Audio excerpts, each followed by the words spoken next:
Welcome to the Slow Wine Guide 2021. I'm here with Technical Director and Winemaker Helene Mingot from Eisele Vineyard. Welcome, Helene. Thank you, Deborah. We're here to talk about the three wines that are going to be featured in the 2021 guide. And I'm going to let Helene tell us all about the Sauvignon Blanc. So the Sauvignon Blanc 2018 is one of our favorite, actually, vintage. And we had a lot of pleasure to make it with the technical team, because in 2017, there was a lot of frustration on the white winemaking. It was very hot at the end of August, and we had to pick everything before a heat wave. And so we picked our whites last year in 17 in 2 days, while in 2018 it was a very slow ripening. So there is a lot of space in time between the first picks and the later picks. So the 18 is a nice patchwork of the different terroir that we have here on the property, different clones, different exposure, and different ripening pace. So is it primarily Clone 1? You have some Muscat as well, right? We have a lot of Muscat. It's actually 75 to 80% of Muscat. Muscat. Yeah, and we kept that on the redevelopment that we've done. It's a particularity that we like. We've increased a little bit the Sauvignon Blanc Clone 1 because the Clone 1 brings the backbone, the structure in the wine, and during the longer aging that we're doing, and we age the wines for 1 full year on these, it brings a lot of creaminess and a lot of length in the palate. So that was important. The Muscat is all, up front, and it's the fruit bomb that you get, and then the Clone 1 is just gonna stretch the wines, and you're gonna have the texture. It's a perfect marriage of the two clones together. The wine seems really terpenic and really very expressive. You like in 18, did you pick early to capture some of those aromas? We started early for the younger vines, and we picked very late for the older ones. From the top of my head, I would say that there is 10 or 12 days difference between the first pick and the last pick of Sauvignon Blanc, which is pretty amazing. But yeah, the younger vines, we tend to pick really on the fruit character. It's just, it's sugar acidity, and we want to capture those fresh herbal aromas. And then for the older vines, we just wait to have something a little bit riper, like the exotic fruit, the guava, and all these aroma. And there is always a nice pineapple that just mixing during fermentation that comes out, and that we're able to capture with the reductive élevage that we do on these. It's also it's a very nice and fun project, really, because you have you work a lot on different variables. When you pick the picking time, picking date, you have then the vessels that you use, either oak or stainless steel or cement, with the egg shape or without the egg shape. We have also larger vessels of oak and smaller, so we can play with that. And then after, during aging, it's just also a fine limit that we want to ride between the reductive state of the wine and the openness. So we try to aerobic. yeah. So on the stainless steel, you don't want it to be too reduced, so you tend to stir more and open more frequently. On the wood, then you want to keep that reduction as much as possible, because you already have the oxygen from the oak. Right. Yeah. So you really play around with the aging vessels here. You use an interesting mix of vessels, right? Yes, and we also adapt the stirring a lot. We taste the wines every 2 weeks, and then we stir either every day or every other day or twice a week, or and so each lot has its own regime, and it's like we have a spreadsheet, and each lot has its its own menu for the week. I love it. There's nothing I like better than going back and smelling my empty glass. Mm-hmm. you really can pick up on all the, particularly the phenols, and the finish of the wine. That's what you can really pick up on. It's so gorgeous. It's so pronounced even when the glass is empty. It's Good. amazing. I'm glad you like it. Amazing. Okay, next up is the 2017 Eisele Cabernet Sauvignon, and this is the estate wine. Correct. Right. So tell us a little bit about what's happening in the vineyard right at this. Oh, well, it was 2017, so we know a little bit about the 2017 vintage. Mm-hmm. How did you cope with some of the variables of 2017? Yeah, we were lucky. We were right at the end when the fire broke off. We just had one block to harvest, and we were able to do it right before we got evacuated. So we got really, really lucky on this. It was very stressful, of course, but the fires have not really affected the wines themselves. They've affected the people. The people, They've, I think, left a print on us, but not really on the wines. So, you know, there was a little bit of stress and tension in the team, because to make these wines, we need to be all together. Everybody has a very important role, and when, you know, people are missing or cannot come, or when we cannot get access to the winery, it's stressful for the technical team, the winemakers. So, but we were lucky. We worked with the county. The county of Napa has been incredibly helpful, giving us paperwork that would let us pass through the roadblocks from the firefighters. So we were able to get access twice a day to do whatever we had to do during the 6 days of evacuation. Now 17 was marked especially by, you know, the winter precipitation and the hot weather that we got very early on. And we had that very, the heat waves. We had the first heat wave in June that I think set the berry size, or had an impact on the berry size and on the tannin precursors. And there is nothing we could really do about it when it happened. And then we had a few more heat waves, especially the one in September also. So the blocks that go into the Alta Gracia Cabernet Sauvignon are usually the later ripening blocks. So, you know, we use shade cloths and a bit of misting to mitigate the extreme of the heat waves. We also had irrigation, of course. But the fact that the berries were smaller to start with, they were less susceptible to dehydration. Right. And yeah, and we don't, you know, we don't remove laterals either. So we just trim them a little bit. So the structure of our canopy were completely, and the canopy was still very fresh. And so was able to shade those clusters and maintain a certain freshness.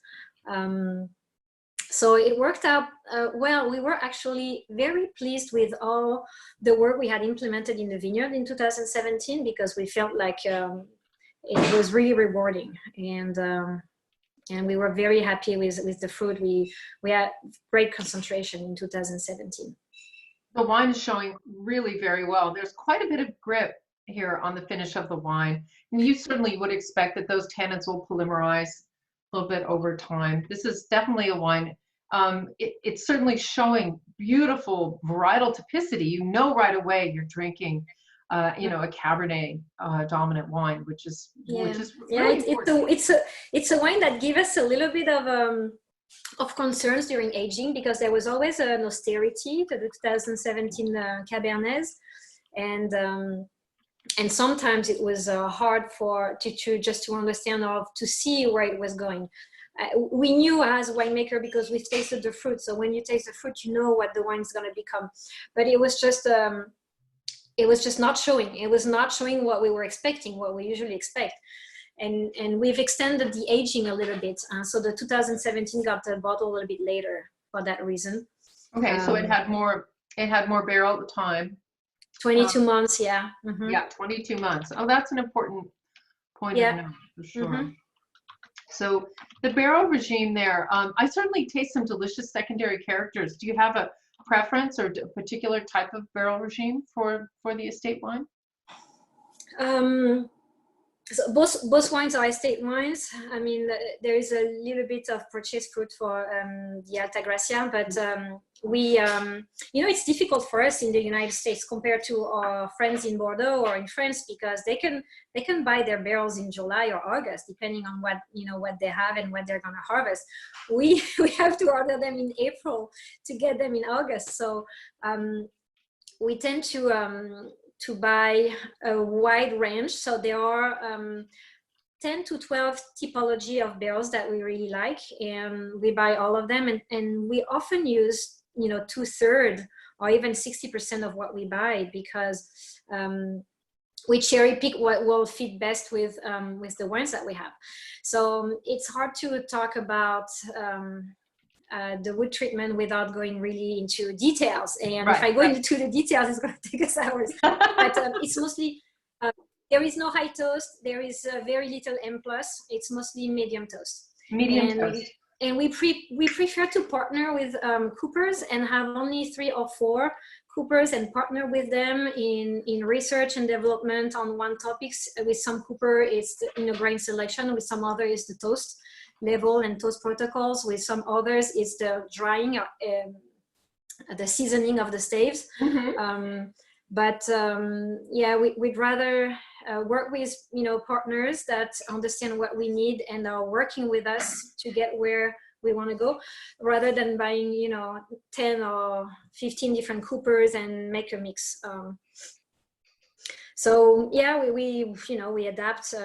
It's all about the oxidation reduction. It's just keeping a level of reduction, having tight grain. When we want to protect the wine, we usually have tighter grain on or Eisele Cabernet Sauvignon, and we have a little bit looser grain on the Altagracia. Altagracia is made with vines that are usually slightly younger, in average, compared to the Eisele Cab. So we usually like to the oak to be a little bit more subtle, and the goal is to round those tannins and band with them and bring some roundness to the wine. For the Eisele Cabernet Sauvignon, the barrels is very important because it brings the structure. Our Cabernet Sauvignon is grown on alluvial fan. We have very soft and very delicate tannins. So it's very complicated to find the right wood that will go with it. And the oak tannins have an important personality in the wine. They bring an important character. So you have to find the right partner for the wine. And so right match.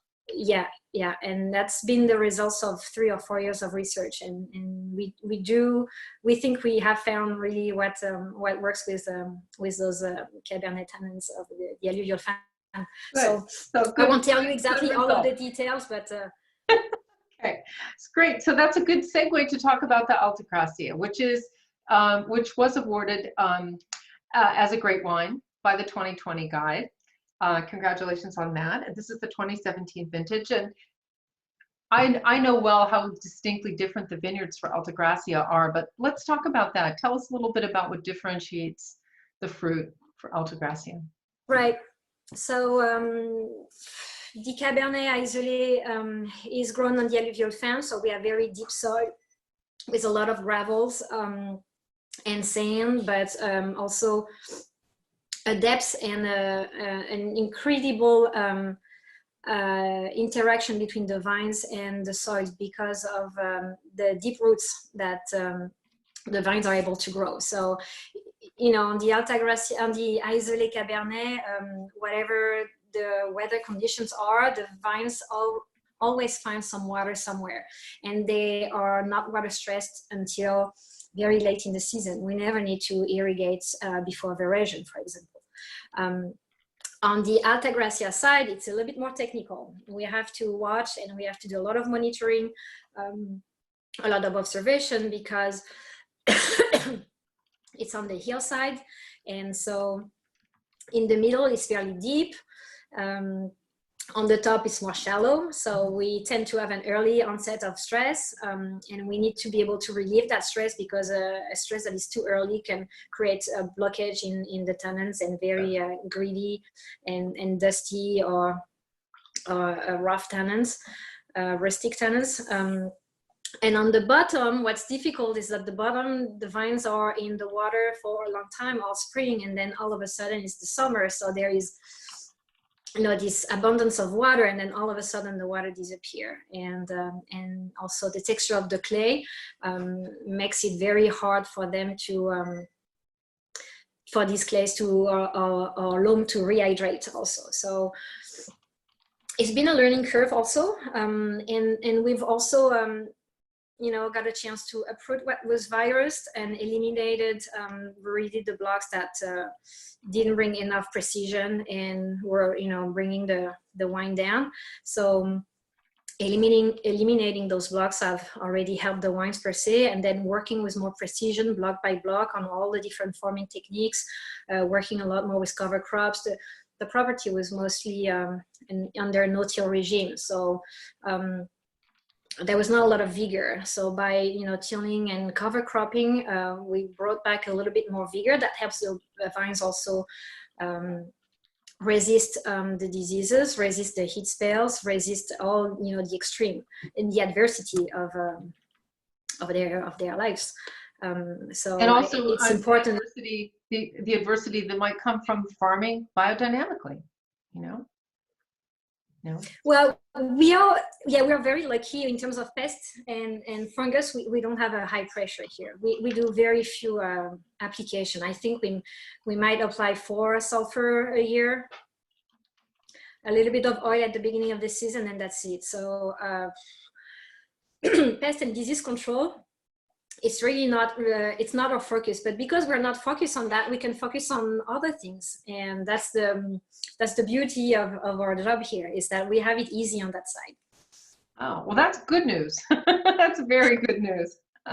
So you can continue to fine-tune your farming and to continue to farm this significant estate biodynamically, which was so important and so special as part of the Slow Wine Guide. I think our biodynamic producers are really the model for how. Well, the site was ideal for that. It's a secluded area. It's in a little canyon. We have a lot of biodiversity. We have a lot of land. We have 120 acres of woodland around it. We have space. We plant a lot of gardens everywhere, and that's why we don't have any problem with insect either. Is that we have vegetables gardens inside or on the side of the vineyard blocks. We have fruit tree gardens, we have flower gardens, we have our biodynamic gardens with the comfrey and the nettle and the yarrow. And we have also those 2 creeks that are going through the property. So we have also managed the bank of the creeks and planted a lot of fennel and native plants that are also helping that biodiversity. So by having always something to eat, there is always an habitat for beneficials, either flowers or fruit or vegetables, and that's just it's just a perfect recipe. That's so exciting.